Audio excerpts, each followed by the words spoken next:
I'm traveling down the road and I'm talking. In a major EMP type event. Got the pedal to the floor. Time is kind of the essence. And people were starting to behave badly. This is probably how I would be moving. There's gonna be 3 factors that really matter. I have had stress fractures in my feet, and it is debilitating. This is pretty representative of a carry-on pack that I would have with me on a plane. Swapping your socks out, keeping your feet dry. Things to replenish all the calories that you're burning. Socks, I've got water, and I've got some food. Spend the evening just like this. I would see them before they see me. Shelter's right there. Flying home, you just took the red eye home. It was a late night flight. It saved a few dollars. You got home the wee hours of the morning. You hopped in an Uber, and it's a 30-45 minute drive to your house or your apartment or whatever else, just on the outskirts of some big city. On the way home, you're dozing off. You got your head leaned against the window, and suddenly you feel the car come to a stop at a place that it shouldn't come to a stop. And then you notice all the cars around you have come to a stop. And you notice all the lights are out on the streets that normally are really well lit. And everything's really quiet. It's starting to freak you out a little bit. Let's say, in this scenario, it's been a major EMP type event. Sure, probably unlikely, but it's worst case scenario kind of stuff. Let's say you're 30, 40, 50 miles from your destination. Now, I think in a situation like this, time is kind of the essence, and I would want to be getting the heck out of Dodge as fast as possible, because it's only a matter of probably hours before the people that are interested in taking advantage of a situation like that start to come out. They start to realize that there's going to be no one there to stop them from the wrongdoing that they intend to do, whether that just be steal and pillage or worse. So like I said, I think time is of the essence, and we need to get a move on really fast. And mobility is going to be life. It's going to be key in a situation like this. You need to be dressed appropriately. Let's say I was on a flight. This is pretty much kind of what I would look like right here. I've got comfortable shoes. I'm wearing a pair of blue jeans, so I blend in with the civvies, blend in with the urbanites. I've got a cotton t-shirt on. I've got a ball cap on my head. And I've got a small carry-on backpack. And this is what I travel with. If I flew to pretty much anywhere, with the exception of an extended stay where I need a lot more clothing and things like that, this is pretty much what I would take. I'd have a change of clothes or two, something like that. And this is some basic supplies. I don't have a weapon on me per se, other than my fisticuffs. I could always improvise something, of course, but I don't have a concealed carry or anything like that because I don't like to check them. That's just not my thing. Maybe you disagree and you never travel anywhere on a flight, or maybe you just never fly. You never go anywhere without your concealed carry, and that's you. But everyone makes their own decisions. I personally don't. If I gotta fly somewhere, I don't take it for the most part, and I just have to do without. So that's where your skill, situational awareness, your ability to avoid problems before they happen is going to be really key. I'm dressed appropriately. I've got comfortable shoes on, and I've got the supplies and equipment I think would be necessary for a adventure such as that. Now, let's say you're in a situation like Atlanta, right, which is the biggest city near me. Let's say I'm there. Atlanta's huge. It is massive. If I was at the airport, it's fairly close. The airport's actually Hartsfield is actually pretty close to the perimeter of Atlanta, so it's not too far of a distance to get outside the perimeter of Atlanta. Still, kind of a sketchy area and wouldn't want to hang out there too long, but it's not a crazy huge walk to get outside of the city and into the suburbia type areas.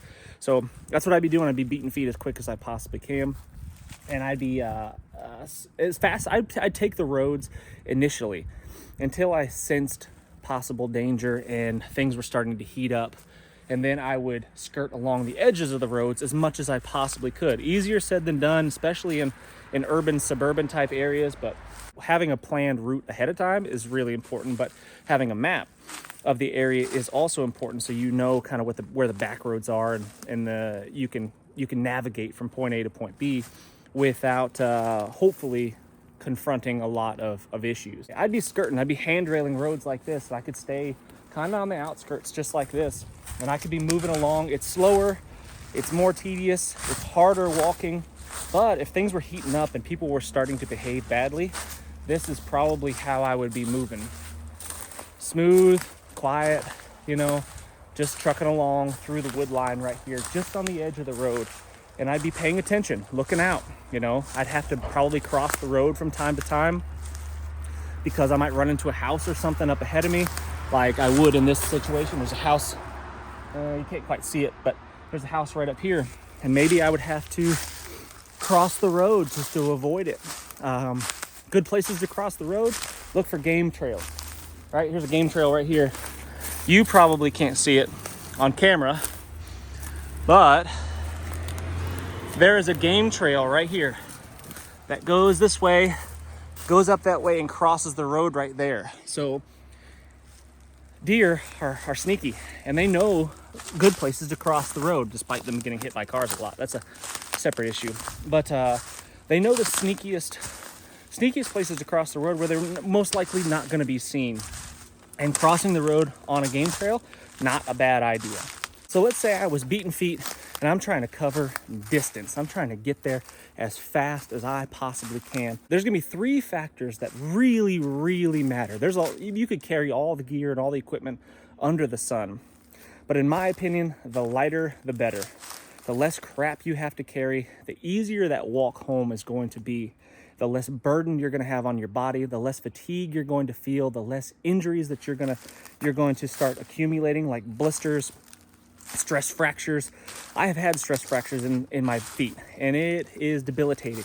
And once your feet are done, you are done. I would be dressed appropriately. Anytime I go to an urban area, I have comfortable footwear on that I could walk long distances in. Well, typically when I'm in an urban area, I'm walking long distances anyway, regardless of an SHTF event. So I would want comfortable shoes and really good socks. I always wear wool socks, always. This is pretty representative of a carry-on pack that I would have with me on a plane. I've also got all my EDC normal stuff minus a concealed carry and a knife in my pockets. I've got everything else. I've flown back and forth lots of times with everything that I've got in me. I've even got a small ceramic blade in my belt, in my Wazoo cash belt, that I have flown tons of times with and never had a single issue. Your results may vary, but I've never had an issue. In my pack, in a situation like this, probably top 2 to 3 things that I have in here is gonna be my water filter right here.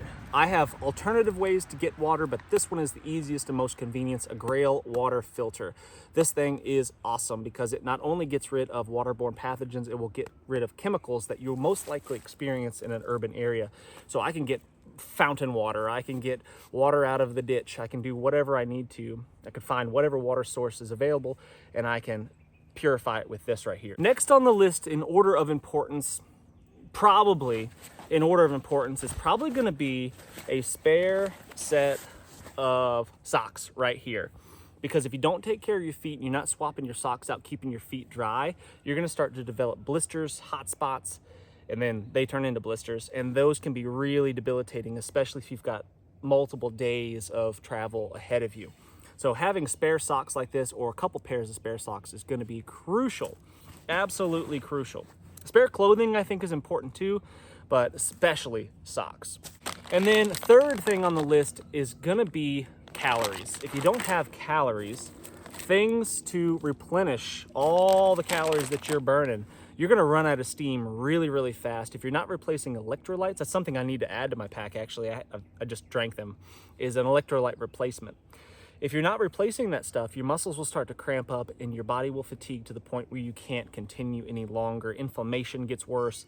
It gets really, really bad. So having a way to supply yourself with the calories necessary to get home, you don't need that much. You just need to keep feeding the machine if you're planning on walking long distances.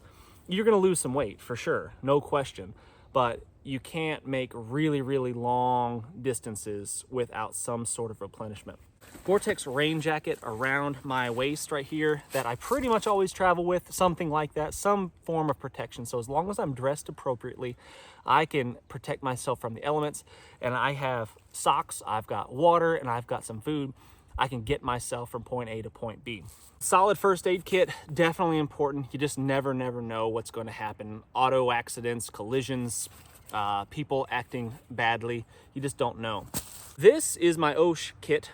The only thing that's not in here is the blade, is the ulu, because flying on a plane with a blade is a new. There is the ceramic one in here.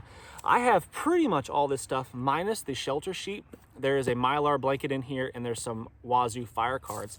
Everything else I pretty much have in my belt, so I would carry this or wear the belt. One of the most common comments that I've gotten on this kit right here is that I can build it for less. You know, you may be right, and I encourage you to do so. I want you to build your own kit. I would rather you spend the time and energy learning about the gear and stuff that works versus what doesn't work. I would rather you spend that time learning about that kind of stuff and experiencing those things for yourself than just buying a kit like this. I want you to make your own kit.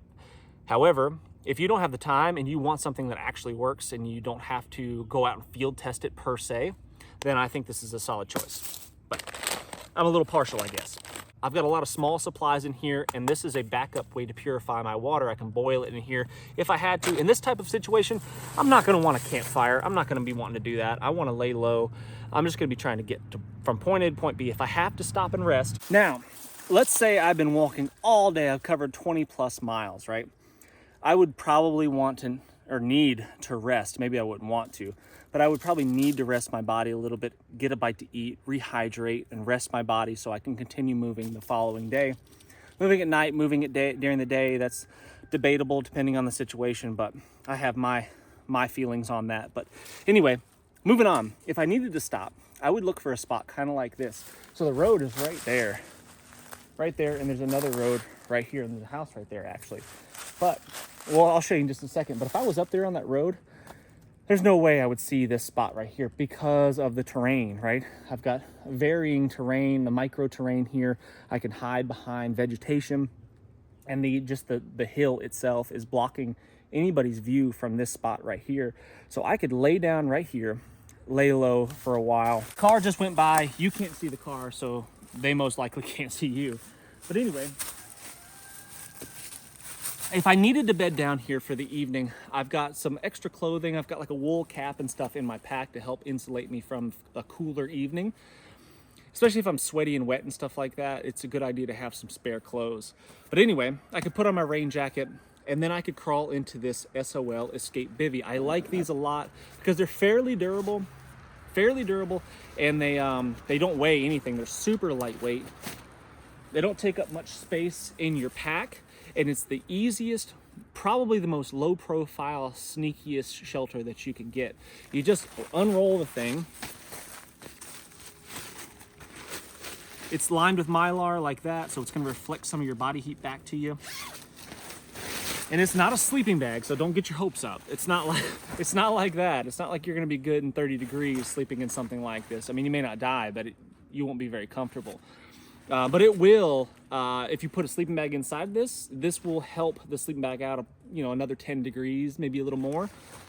But I definitely slept in this in the warmer months and had no problems whatsoever. But if I'm looking for a super low profile, sneaky shelter, I just get myself inside of here like so. Grab you. Clear the area, right? I mean, obviously, look for widowmakers, do all the things and normal camp setup and stuff like that. But then I get in my bivy bag down here, I zip the thing up around me, and I crash and spend the evening just like this, getting a couple hours of rest. In my cinch pack here as a pillow, perhaps. I could throw my actual pack inside of here if I was worried about any precipitation or something like that. And then I've also got another form of shelter and protection that I always carry with me. That, my friends, is going to be a poncho. I almost never go anywhere without a poncho because it is a great rain gear and it's a great shelter. It's kind of my primary source of shelter when I'm out camping just by myself anyway. So if I was worried about if it looked like it was going to bucket down rain like it is today, I would not just climb in my bivy bag, although it would keep most of the rain off of me. It wouldn't do 100% probably. I might get a little bit wet laying on the ground like that. So, and and I don't have a sleep pad with me. I could make myself some sort of mattress. I could bring an inflatable mattress, or I could bring like a foam mattress, but those take up a lot of space. And honestly, I just don't carry them when I'm traveling on a plane just because of the space that they take up. So I would have to improvise myself some sort of little mattress to just rake up some leaves, some duff. I could fill up a garbage bag like this one with some leaves, some dry leaves or pine boughs or whatever, and make myself some sort of insulating mattress off the ground. I would just have to make do. Really, really quickly, I kind of just duck off the road and I get to setting up my shelter. And I would wait until, if I was moving during the day and resting at night, I would wait until pretty much dark before I started setting this up. I'd keep it low to the ground, like that. And then I'd come out here, tie off the hood,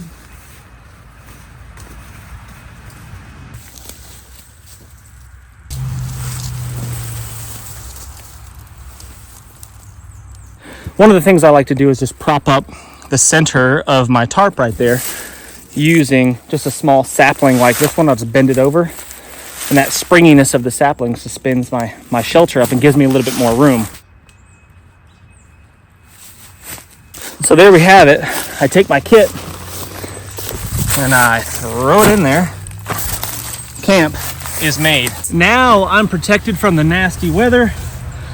It's gonna help insulate me a little bit, and I still have a visual of the world around me. I can still see that road up there. So if someone was to be approaching on foot, perhaps, I would see them before they see me, most likely. Now, if I was traveling on the path of least resistance up here by the road, or even next to the road, road's right there, I'm walking along.